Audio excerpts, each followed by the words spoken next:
G'day guys, Nidorado here, back with another video. Let's start this one with a game on the Switch. It's called 2064 Read Only Memories Integral.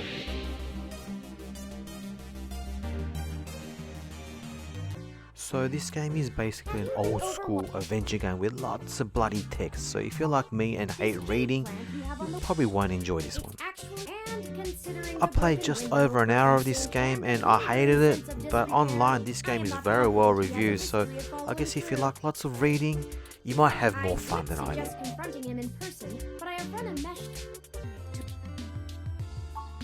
Hayden's missing. Well, it's one way to sour my night. You know about me? Next is a Saturn game called Nidorado Sando R, which translates to what happens twice or what happens 3 times. I guess it got the name because it's the third in its series. It's a game portal from the arcades, and basically what you do is just go through a bunch of mini games until you get to the end of the stage.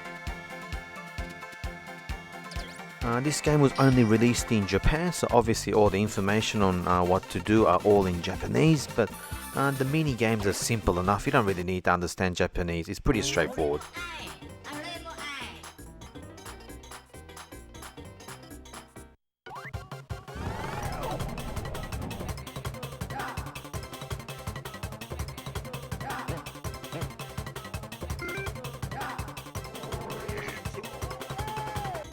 Played it till about the 3rd stage, and yeah, it was okay, but even with around 30 different mini games, it does get a bit repetitive.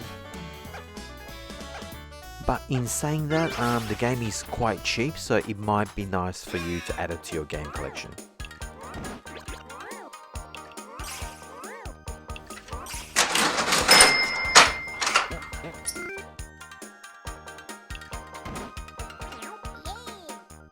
Next, I have a couple of games from a franchise called Resha de Iko, which is basically a business simulation game where you run like a train company.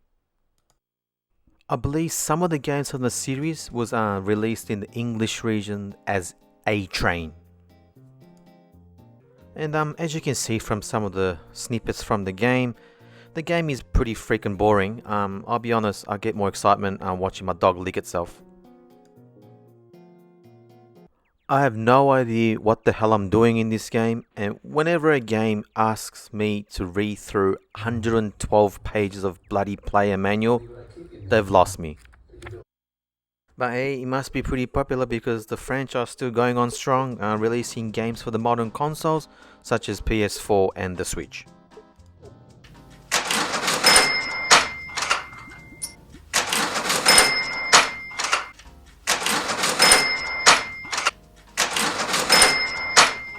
Well, let's talk about a good game for a change from PS1. It's called Abes Go, or it's known in the English region as Oddworld Abes Odyssey.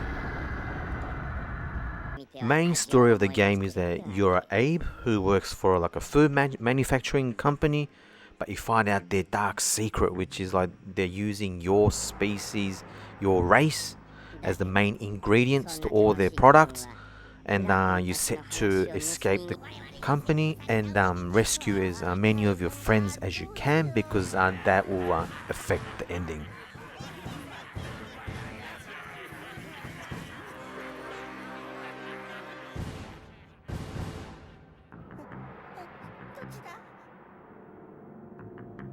When you start playing the game, the first thing you probably notice is how freaking good the graphics are for a PS1 game. First impression I got of this game is exactly the same impression I got when I played Donkey Kong Country on Super Famicom. Freaking amazing. And to get past levels in this game, I find that there is a lot of trial and error, which some people might not like. I don't mind it, but like for example, I'm stuck in this area for over an hour because I want to try to save all my friends, but I don't want to cheat by looking up like walkthroughs online.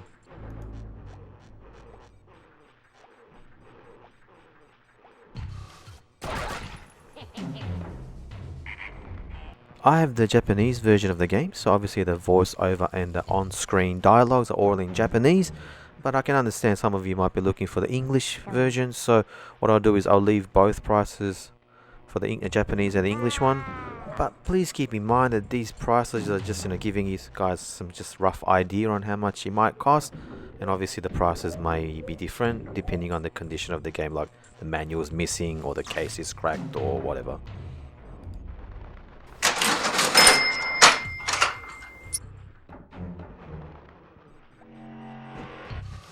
And the final game for this video is an absolute gem on the PSP. It's called 100万 ton no Barabara, or the English version, it's called Patchwork Heroes. I haven't heard many people talk about this game. I certainly didn't know about this game until I played it recently, but it was a blast playing it.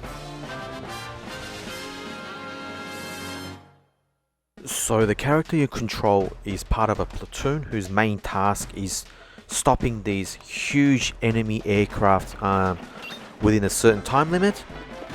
And what makes this game so unique is that these huge enemy aircraft, you're looking at it from like the side view, and basically the way you destroy it is by cutting it up. So when you press the circle button, your character will start cutting or slicing the ship apart. So playing it, what it feels like is, your character is like a knife, and you're like slicing through like a piece of paper or a cardboard box. You can decide to cut bit by bit or trying to get the bonus by going for a big chunk. It's totally up to you. It's hard to describe in words how fun this game is. You really need to play it to get it. It's a must-play game. But unfortunately, the only physical version of the game came out in Japan. So if you're looking for the English version, you need to get onto the PSP online store and get it while it's available.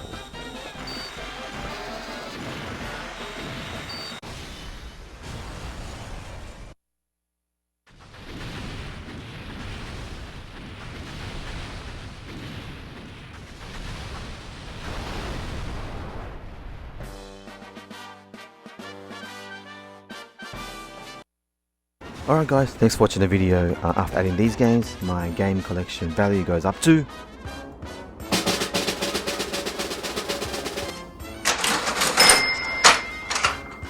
oh well, it didn't go up too much from my last video, but that's alright, I'll keep chugging away. Once again, thanks for watching. If you enjoyed the video, please subscribe and hope to see you again in my next video. Bye!